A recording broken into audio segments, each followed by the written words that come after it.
Yes, sir. How to don the SCBA? The best and the easiest method of donning the SCBA. You don't require anyone help. You can wear on your own. Okay.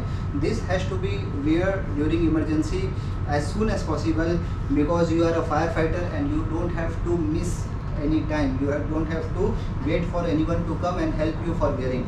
So your SCBA will be lying on this, okay, in your store or in your locker, fire station, where it is designated. So you have to go there. It will be like this, lying down. You just have to make the cylinder like this and just put your hand down and then you see, that's all. You don't require anyone help.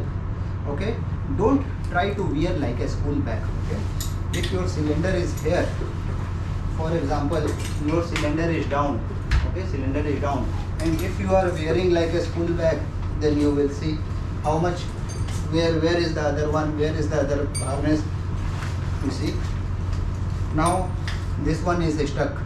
So this is not the practical way of wearing the harness. The one which I showed you earlier was the practical way of wearing this SCBA, and this is the most easiest method and most fastest method. Try out on board your vessel and you will feel the difference. Thank you guys. Take off.